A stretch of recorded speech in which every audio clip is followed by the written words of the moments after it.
Textbooks can teach you grammar rules, sure. Apps can quiz you on vocabulary. But if you're not feeling English, you're not really learning. The best way to understand real English, the kind people speak in everyday life, is through stories. So if you're ready to stop memorizing and start experiencing, make sure you like this video, subscribe, and turn on notifications. We post a new story every single day to help you learn English the smart way. Let's jump into today's story. I had landed in Dubai 2 days ago. The city was bigger, shinier, louder, and hotter than I had expected, but in the best way possible. Tall buildings, luxury cars, endless shopping malls, and lights everywhere. It felt like the future had already arrived. But there was one place I had been dreaming of for years, Burj Khalifa. You see it in videos, you see it in photos, but standing in front of it, that's something else. It's not just tall, it goes beyond your next limit. You can't even see the top without tilting your head all the way back. That morning, I woke up extra early. I had my ticket ready.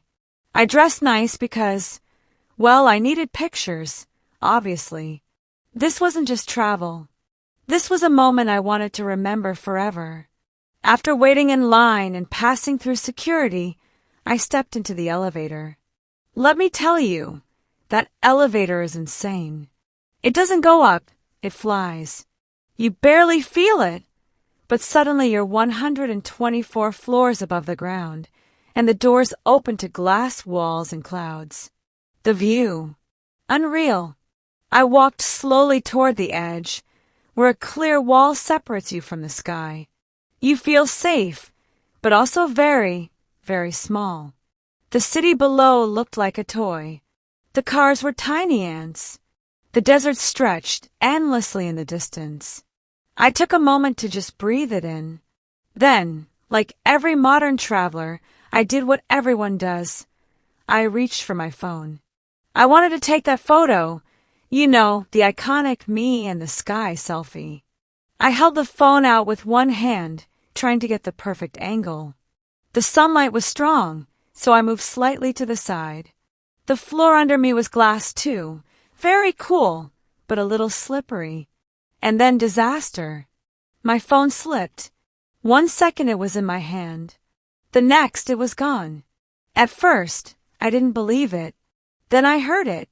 A small clink. A tiny bounce.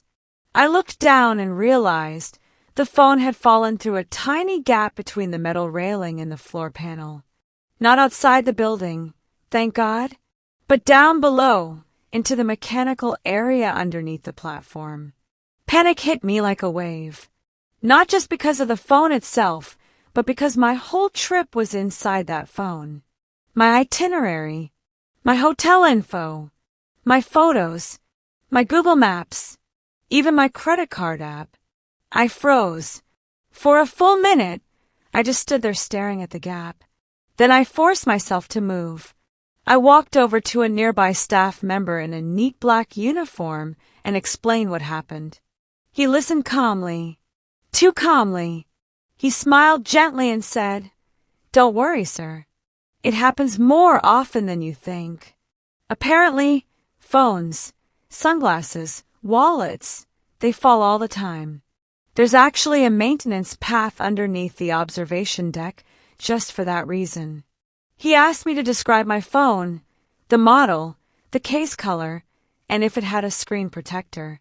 Then he asked me to wait. I waited. 30 minutes. I paced. Saturday. Stood. Checked my empty pocket 100 times. Wondered if it was gone forever. I also wondered how many phones were already lying down there like a graveyard of tourist mistakes. Finally, a man in a dusty jumpsuit came out. He was holding my phone, slightly scratched, but alive. He handed it to me with a quiet, tired smile. I turned it on. The screen worked. The apps were there. The photos, including the last blurry shot of the sky, were still in the gallery. I almost cried. He said, "You got lucky." It landed on a maintenance rail. 2 inches to the left, and it would have gone deep into the shaft. I thanked him over and over.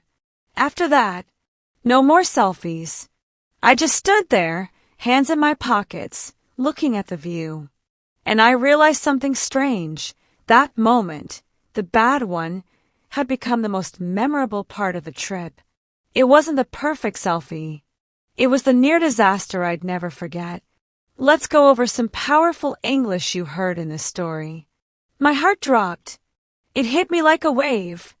You got lucky. 2 inches to the left. Graveyard of tourist mistakes. These are expressions and structures native speakers use every day, but you won't find them in textbooks.